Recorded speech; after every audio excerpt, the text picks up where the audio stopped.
মহান আল্লাহ রাব্বুল আলামিনের দরবারে আলিশানে লাখ কোটি শুকরিয়া আদায় করছি যে মহান আল্লাহ রাব্বুল আলামিন জুলাই আগস্টের বিপ্লব সাধনের মধ্য দিয়ে নতুন একটি বাংলাদেশ আমাদের উপহার দিয়েছেন।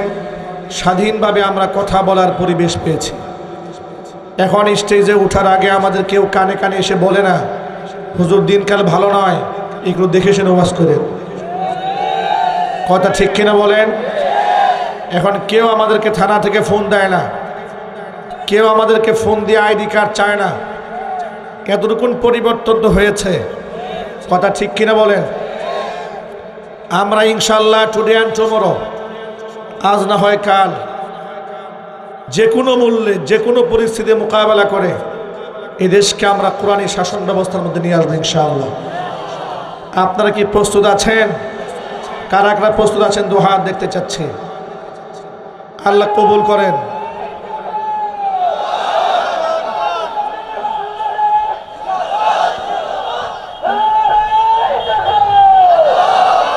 ভাইরা, আমি লম্বা কথা বলবো না, আমি শুধু এতটুকুন বলছি, আমরা মানুষ, আমরা ভুলের ঊর্ধ্বে নই। ঠিক কিনা বলেন? নবী করিম সাল্লাল্লাহু আলাইহি ওয়াসাল্লাম বলেছেন, কুল্লু বানি আদম খাত্তাউন ওয়া খায়রুল খাত্তাইনা আত-তাওয়াবুন। প্রতিটি মানুষ ভুল করে, কিন্তু ভুল করা ব্যক্তিদের মধ্যে শ্রেষ্ঠ তারা যারা ভুল থেকে তওবা করে আল্লাহর দিকে ফিরে আসে। কোনো ব্যক্তি যদি ভুল করে আল্লাহর কাছে অনুনয় বিনয় করে ক্ষমা প্রার্থনা করেন, তাকে আল্লাহ পাক ছোট বানান না, আল্লাহ পাক তাকে বড় বানিয়ে দেন। কথা ঠিক কিনা বলেন? আদম আলাইহিস সালাতু ওয়াস সালাম শয়তানের প্ররোচনায় পড়ে জান্নাতের মধ্যে নিষিদ্ধ গাছের ফল তিনি খেয়েছিলেন। বিনিময়ে আল্লাহ তাআলা তার গা থেকে জান্নাতি পোশাক খুলে নিয়েছিলেন, জান্নাত থেকে বহিষ্কার করে দিয়েছিলেন। তিনি এই দুনিয়াতে আগমন করে 300 বছর চোখের পানি ফেলেছেন। মুফাসসিররা লিখেছেন, পৃথিবীর সমস্ত নবীদের চোখের পানি যদি এক পাল্লায় দেওয়া হয়, আর হযরত আদমের চোখের পানি আরেক পাল্লায় দেওয়া হলে পৃথিবীর সমস্ত নবীদের চোখের পানি চাইতে আদমের চোখের পানির ওজন বেশি হয়ে যাবে। আল্লাহু আকবার বলেন। তিনি এত কান্না করেছেন, কিন্তু হযরত আদম এত কান্না করেছেন, রবের কাছ থেকে একটা দোয়া শিখে নিয়েছেন। কোরআন বলছে, ফাতালাক্কা আদামু মির রাব্বিহি কালিমাতিন ফাতাবা ইলাইহি ইন্নাহু হুয়াত তাওয়াবুর রহিম। হযরত আদম তার রবের কাছ থেকে কিছু দোয়া শিখে নিয়েছিলেন। সেই দোয়া দিয়ে আল্লাহর কাছে তিনি ক্ষমা প্রার্থনা করেছেন। আল্লাহ পাক তার তওবাকে মঞ্জুর করে তাকে ক্ষমা করে দিয়েছেন। সেই দোয়াটা আমরা সকলেই জানি, রব্বানা যালামনা আনফুসানা ওয়া ইল্লাম তাগফির লানা ওয়া তারহামনা লানাকুনান্না মিনাল খাসিরিন। আমাদের সমাজে প্রচলিত একটা কথা আছে যে আদম আলাইহিস সালাতু ওয়াস সালাম মুহাম্মদ সাল্লাল্লাহু আলাইহি ওয়াসাল্লামের নামের ওসিলায় মাফ পেয়েছেন। তার নাম ধরে বলার কারণে আল্লাহ পাক তাকে ক্ষমা করেছেন। এর কোনো অথেন্টিক দলিল নাই, এর কোনো সনদ নাই, বরং কোরআন বলেছে মুহাম্মদ সাল্লাল্লাহু আলাইহি ওয়াসাল্লামের নাম ব্যবহার করে তিনি আল্লাহর কাছে মাগফিরাত চেয়েছেন, ক্ষমা চেয়েছেন। বিষয়টি তা নয়, বরং কোরআন বলে, ফাতালাক্কা আদামু মির রাব্বিহি কালিমাতিন। আদম আলাইহিস সালাতু ওয়াস সালাম তার রবের কাছ থেকে কিছু কালিমা শিখেছেন, শব্দ শিখেছেন, যে শব্দ দিয়ে আল্লাহর কাছে তিনি ক্ষমা চেয়েছিলেন। সেই শব্দের কারণে, ক্ষমার কারণে, ক্ষমা প্রার্থনার কারণে আল্লাহ পাক হযরত আদমকে মাফ করে দিয়েছিলেন। এখান থেকে আমাদের শিক্ষা হচ্ছে, ভুল করার পরে, অন্যায় হয়ে গেলে কখনো যুক্তিতর্ক দিয়ে অন্যায়ের উপর অবিচল থাকা যাবে না। যুক্তিতর্ক দিয়ে অন্যায়ের উপর অবিচল থেকেছিল শয়তান। আল্লাহ পাক তাকে মালউন বানিয়েছে, মারদুদ বানিয়ে দিয়েছেন, রাজিম বানিয়ে দিয়েছেন। কথা বলতে হবে, ঠিক কিনা? আমি অবাক হই, বর্তমান বাংলাদেশের সার্বিক পরিস্থিতির আলোকে দেখা যাচ্ছে দেশ থেকে পালিয়ে যাওয়া স্বৈরাচার ভারতের মোদী সরকারের কুলে বসে জুলাই আগস্টের বিপ্লবে 2 থেকে 2,500 মানুষ খুন করেছে, অসংখ্য মানুষকে হত্যা করেছে, জবাই করেছে। কথা বলতে হবে, ঠিক কিনা বলেন? হাজার হাজার লোক এখনো আহত আছে। আয়নাঘর বানিয়ে 16 বছরে নিরীহ নিরপরাধ মানুষদের উপর পাশবিক নির্যাতন চালিয়েছে। এত অন্যায় করার পরেও লাইভে এসে একটি বারের জন্য বলে না যে আমার ভুল ছিল, উল্টা বলে আমার কি অপরাধ। ঠিক কিনা বলেন ভাই? এটা হচ্ছে শয়তানের খাসলাত। শয়তান কখনো নিজের ভুল স্বীকার করে না, কিন্তু আল্লাহর পেয়ারা বান্দা যারা, তারা গুনাহ করে আল্লাহর কাছে মাফ চায়, আল্লাহ পাক তাদেরকে মাফ করে দেন। এখানে কে কোন দল করেন আমি জানি না। সংক্ষিপ্ত পরিশেষে আমি এতটুকু মেসেজ দিতে চাই, প্রিয় ভাইরা, যারা মানুষ হত্যা করে, সমাজে বিশৃঙ্খলা সৃষ্টি করে, আলেমদের হাতে শিকল লাগায়, ডান্ডা বেরি পড়ায়, মানুষের সামনে আলেমদেরকে অপমানিত করে, লাঞ্ছিত করে, অপদস্থ করে, এই সমস্ত কৃতকর্মের কারণে তারা যদি জাতির সামনে নিঃশর্ত ক্ষমা প্রার্থনা না করে, অন্ততপক্ষে এই নাম নিয়ে মুসলমানদের দেশে মুসলমান তাদেরকে রাজনীতি করতে দেবে না। কথা বলতে হবে, ঠিক কিনা বলেন? কারণ আপনি যে কোনো রাজনীতি করেন, কিন্তু মুসলমানিত্বকে ধ্বংস করে দিয়ে অন্তত মুসলমানদের দেশে আপনি রাজনীতি করবেন, সেটা আমরা কেউ মেনে নেব না। ঠিক কিনা ভাই? কোরআন মাজিদ আল্লাহ রাব্বুল আমিন বলেছেন, ওয়াল্লাযীনা ইযা ফাআলু ফাহিশাতান আও যালামু আনফুসাহুম যাকারুল্লাহ। মুত্তাকী ব্যক্তিরা যদি শয়তানের ধোঁকায় পড়ে কোনো গুনাহ করে, যখন আমি আল্লাহর কথা মনে পড়ে যায়, ফাস্তাগফিরু লিযুনুবিহিম, এদের গুনার জন্য আমার কাছে ক্ষমা প্রার্থনা করে। ওয়া ইয়াগফিরুয যুনুবা ইল্লাল্লাহ, আর আমি আল্লাহ ছাড়া তো গুনাহ কেউ ক্ষমা করতে পারবে না। ওয়ালাম ইউসিররু আলা মা ফাআলু ওয়া হুম ইয়ালামুন, জেনে শুনে তারা যে অন্যায় করেছিল সেই অন্যায়ের উপর তারা অবিচল থাকে না। এই যদি হয় কারো আমাল, উলাইকা জাযাউহুম মাগফিরাতুম মির রাব্বিহিম ওয়া জান্নাতুন তাজরি মিন তাহতিহাল আনহার খালিদিনা ফিহা ওয়া নি'মা আজরুল আমিলিন। এভাবে যদি কেউ ক্ষমা প্রার্থনা করে আমার কাছে, আমি আল্লাহর পক্ষ থেকে রয়েছে তাদের জন্য ক্ষমা, তাদের জন্য রয়েছে এমন জান্নাত যে জান্নাতের পাদদেশ দিয়ে প্রবাহিত হয় প্রস্রবণ। চিৎকার দিয়ে এখন সুবহানাল্লাহ। এই জন্য এখানে আমরা যারা বসে আছি, আমাদের আমল নামার মধ্যে সগীরা গুনাহ, কবিরা গুনাহ, জাহিরি গুনাহ, বাতিনি গুনাহ আছে না নাই ভাই? কোরআন বলেছে, ইন তাজতানিবু কাবাইরা মা তুনহাউনা আনহু নুকাফির আনকুম সাইয়্যাতিকুম ওয়া নুদখিলুকুম মুদখালান কারীমা। যে সমস্ত কবিরা গুনাহ থেকে তোমাদেরকে নিষেধ করা হয়েছে, কবিরা গুনাহ যেমন, আপনারা এক বাক্যে বলেন, চুরি করা সগীরা গুনাহ না কবিরা গুনাহ? জোরে বলেন।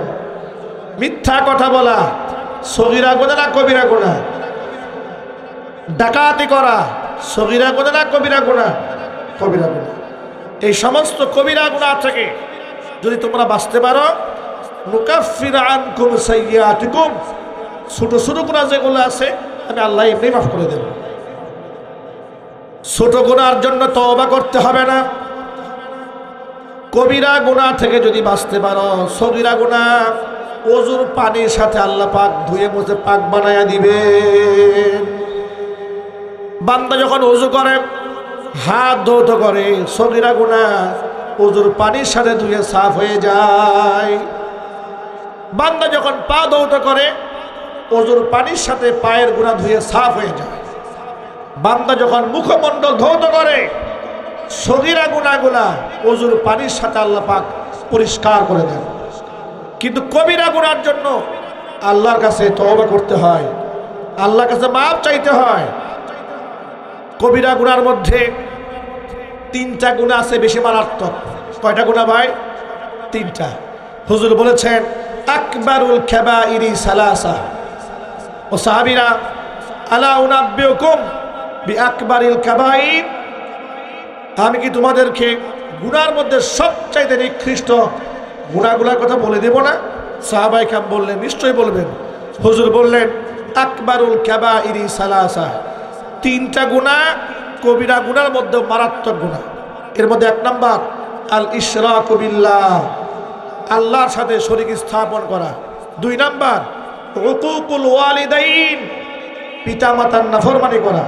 3 নাম্বার কাউলুজ জুর আও শাহাদাতুজ জুর, মিথ্যা কথা বলা অথবা মিথ্যা সাক্ষ্য দেওয়া। ভাইরা আমার, এই 3টা গুনাহ, এক হচ্ছে আল্লাহর সাথে শরীক স্থাপন করা, আরেকটা হচ্ছে পিতা মাতার নাফরমানি করা, 3 নাম্বার মিথ্যা কথা বলা আর মিথ্যা সাক্ষ্য দেওয়া। আমাদের সমাজের মধ্যে মিথ্যা কথা বলার প্রচলন আছে না নাই? জোরে বলেন ভাই। প্রয়োজনে অপ্রয়োজনে লোকেরা মিথ্যা কথা বলে, মিথ্যা কথাকে একেবারে হালকা মনে করে। অথচ নবী করিম সাল্লাল্লাহু আলাইহি সাল্লাম বলেছেন মিথ্যা কথা হচ্ছে সকল গুনাহের কেন্দ্রবিন্দু, এটা হচ্ছে গুনাহের মা। একটি মিথ্যা কথা অসংখ্য মিথ্যাকে জন্ম দেয়। একটি কবিরা গুনাহ করলে ব্যক্তি তওবা করে যদি মারা না যায়, তাহলে হুজুর বলেছেন কমপক্ষে 7000 বছর তাকে জাহান্নামের আগুনে পুড়তে হবে। জোরে নাউজুবিল্লাহি মিন যালিক। একটি কবিরা গুনার জন্য যদি 7000 বছর জাহান্নামের আগুনে পুড়তে হয়, আমাদের আমল নামার দিকে তাকালে সগীরা গুনাহ খুব একটা খুঁজে পাওয়া যাবে না, কবিরা গুনাহ এত বেশি হবে ক্যালকুলেটর দিয়ে হিসাব করেও গুনাহের সংখ্যা খুঁজে বের করা মুশকিল হয়ে যাবে। অথচ আমরা এতটা স্বাধীন, নিজেকে এত বেশি মুক্ত মনে করি, কবিরা গুনাহকে আমরা গুনাহ মনে করি না। সুতরাং আল্লাহ পাক যেন মিথ্যা বলার মতো ভয়াবহ গুনাহ থেকে আমাদের বেঁচে থাকার তৌফিক দান করেন। জোরে করে আমিন। পিতা মাতার যাদের বেঁচে আছে, বাপ মা বেঁচে আছে কার কার? হাত দেখি তো ভাই ইনশাল্লাহ। বাবা মা বেঁচে আছে কার কার? আল্লাহ নিয়ে খায়াত দারাজ করেন, হাত নামান। বাবা মা দুনিয়া থেকে চলে গেছে কার কার? হাত দেখি। আল্লাহ পাক জান্নাতুল ফেরদাউসে সুউচ্চ মাকাম দান করেন। এই পৃথিবীতে যত আলেম আছে, যত দরবেশ আছে, যত পীর আছে, কোনো পীরের দোয়া, কোনো আলেমের দোয়া, কোনো দরবেশের দোয়া 100% কবুল হবে কোনো গ্যারান্টি নেই। কিন্তু সন্তানের জন্য পিতা মাতার দোয়া কবুল হবে গ্যারান্টি আছে না নাই? বাবা মার সাথে আমরা কেউ নাফরমানি করব না, বলেন ইনশাআল্লাহ। প্রথম ইশরাকু বিল্লাহ, আল্লাহর সাথে শরীক স্থাপন করা। এটা অনেক সময় জেনেও করে, অনেক সময় না জেনে করে। আমাদের দেশে প্রচলন আছে যে পীরের দরবারে উরসে গরু দিলে ছেলে হয়, গরু দিলে মেয়ে পাওয়া যায়। এই বদ আকীদাটা এই সমাজের মধ্যে প্রচলিত আছে না নাই? আজকেও ঢাকা থেকে যখন আমরা আসতেছিলাম, প্রতিমধ্যে দেখেছি আট্রসির দরবারের উদ্দেশ্যে ট্রাকের পর ট্রাক, বাসের পর বাস লোকেরা যাচ্ছে, গরু নিয়ে যাচ্ছে। এমনকি বাংলাদেশের বিভিন্ন জেলা উপজেলাতে ক্যাম্প করা হয়েছে, নজরানা ক্যাম্প। সেখানে কেউ ছাগল দিয়ে আসতেছে, গরু দিয়ে আসতেছে, মান্নত করে আসতেছে। এই মানুষগুলো জানে না মান্নত করতে হয় কার নামে? আল্লাহর নামে। অথবা মান্নত করছে পীর সাহেবের নামে। গরু জবাই করতে হয় কার নামে? তারা পশু জবাই করছে বাবার নামে। সেজদা দিতে হয় কার সামনে? লোকেরা না জেনে সেজদা দিচ্ছে বাবার কবরের সামনে, পায়ের সামনে সেজদা দিচ্ছে। এমনকি এমন বক্তব্য তাদের দরবার থেকে স্পষ্ট আসে, আমি আপনাদেরকে রেকর্ড দেখাতে পারবো। কয়েকদিন আগে এক বাউল শিল্পী, সে নারী আর পুরুষ স্বামী স্ত্রীকে বায়াত করছে। বায়াত করাবার সময় তাদেরকে বলে দিচ্ছে, এখন থেকে যত শরীয়তের ইবাদত করবে, ইবাদতের সময় মনের মধ্যে পীর সাহেবের নাম স্মরণ রাখবে। অথচ আল্লাহর নবী সাল্লাল্লাহু আলাইহি ওয়াসাল্লাম বলেছেন, মান তাসাদ্দাকা ইউরাইন নাস ফাকাদ আশরাকা। মানুষকে দেখাবার জন্য, মানুষের মনস্তুষ্টি কামনায় যদি কেউ দানও করে সেই ব্যক্তি শিরিক করে। ওমান সাল্লা ইউরাইন নাস ফাকাদ আশরাকা, মানুষকে দেখাবার জন্য মানুষের মনস্তুষ্টি কামনায় যে ব্যক্তি নামাজ পড়ে ফাকাদ আশরাকা, সেই ব্যক্তি মুশরিক হয়ে যায়। গিন্নার সাথে কোন নাউযুবিল্লাহি মিন যালিক। সুতরাং এসব কাজ হচ্ছে শিরিক। তাহলে আমাদের বাঁচতে হবে তিনটা ভয়াবহ কবিরা গুনাহ থেকে। এক নম্বর আল ইশরাকু বিল্লাহ, আল্লাহর সাথে শরীক স্থাপন করা থেকে বাঁচতে হবে। দুই নম্বর হুকুকুল ওয়ালিদাইন, পিতামাতার নাফরমানি থেকে বাঁচতে হবে। তিন নম্বর মিথ্যা কথা, মিথ্যা সাক্ষ্য দেওয়া, এগুলো থেকে বাঁচতে হবে। আল্লাহ যেন তৌফিক দান করে, জোরে করে আমিন। নবী করিম সাল্লাল্লাহু আলাইহি সাল্লাম বলেছেন, সালাসাতুন কদ হাররামাল্লাহু আলাইহিমুল জান্নাহ, তিন শ্রেণীর মানুষের জন্য আল্লাহর জান্নাত আল্লাহ হারাম করেছেন। এক নম্বর মুদমিনুল খামার, যারা মদ্যপান করে তাদের জন্য আল্লাহর জান্নাত হারাম। দুই নম্বর ওয়াল আক্কু, পিতামাতার অবাধ্য সন্তান, তার জন্য আল্লাহর জান্নাত হারাম।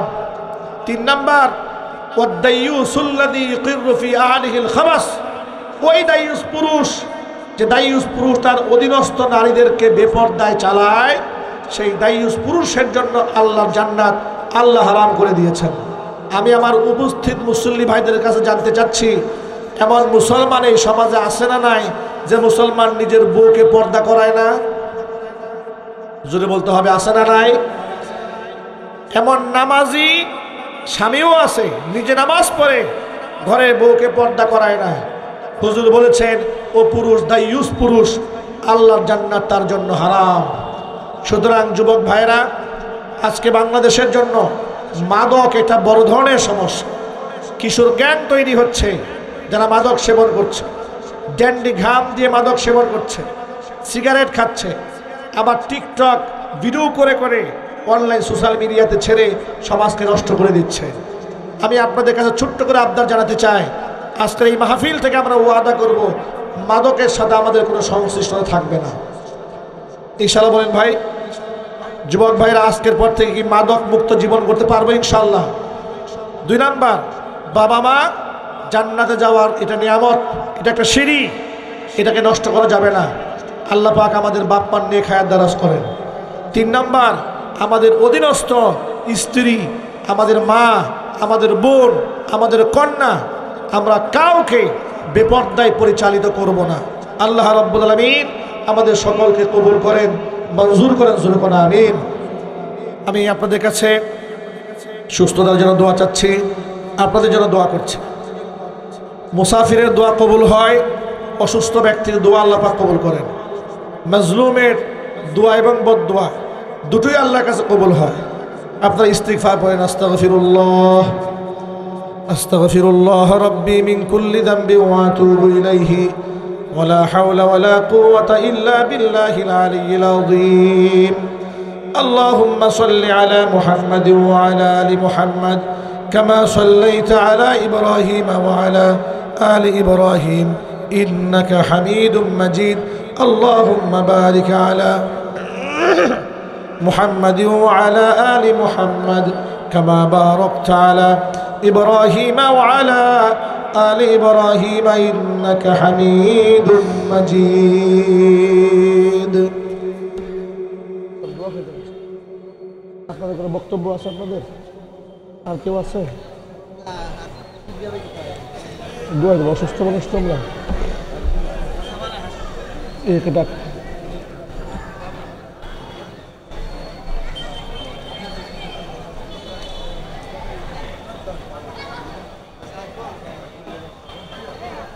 বলা মুশকিল,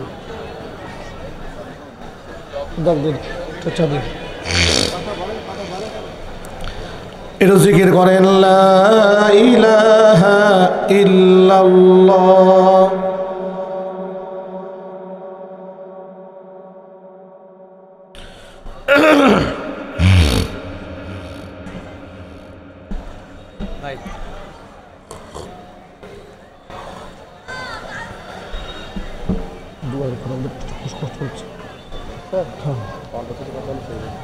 দোয়া করবেন, দোয়া করবেন। আপনার কাউকে বক্তা আছে?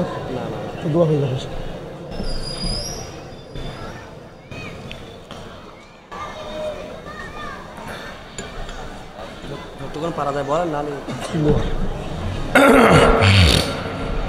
اللهم آمين. ربنا ظلمنا أنفسنا وإن لم تغفر لنا وترحمنا لنكونن من الخاسرين. ربنا لا تزغ قلوبنا بعد إذ هديتنا وهب لنا من لدنك رحمة إنك أنت الوهاب. ربنا فاغفر لنا ذنوبنا وكفر عنا سيئاتنا وتوفنا مع الأبرار.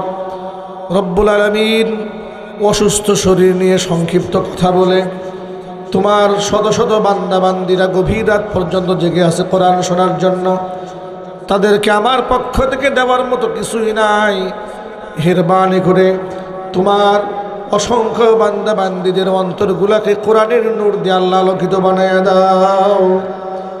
আল্লাহ তাআলা আমাদের এই প্রোগ্রামে যারা অসুস্থ আল্লাহ মেহেরবানি করে শেফায়ে কামিল আজিলে কুল্লিয়া নসিব করে দাও। 2 দিন ব্যাপী তাফসীর ও কোরআন মাহফিলকে আল্লাহ কবুল করে নাও। টাকা দিয়ে পয়সা দিয়ে বুদ্ধি শ্রম সময় দিয়ে এই জান্নাতের বাগান যারা সাজিয়েছেন দূর দারাজ থেকে শোনার জন্য যারা এসেছেন খালি হাতে কাউকে ফিরাই দিও না, সকলকেই বেগুনা মাসুম হিসেবে কবুল করে নাও। রব্বুল আলামিন অত্র এলাকার সমস্ত মুর্দেগানের কবর আযাবকে আল্লাহ তুমি মাফ করে দাও। মা বোনেরা বয়ান শুনেছেন, মা বোনদের মাফ করে দাও। নিঃসন্তানী মাকে সন্তান দান করো। স্বামী স্ত্রীর মধ্যে মোহাব্বত না থাকলে মোহাব্বত পয়দা করে দাও। কিয়ামতের দিন মুসিবতের সময়ে দোয়া আমাদের সকলের জন্য নাজাতের জরিয়া বানিয়ে দাও। রব্বির হামহুমা কামা রব্বায়ানি সগীরা। রব্বির হামহুমা কামা রব্বায়ানি সগীরা। تقبل منا إنك أنت السميع العليم وتب علينا إنك أنت التواب الرحيم. سبحان ربك رب العزة عما يصفون وسلام على المرسلين والحمد لله رب العالمين. وجعل آخر كلمتنا عند الموت لا إله إلا الله محمد رسول الله. السلام عليكم ورحمة الله وبركاته.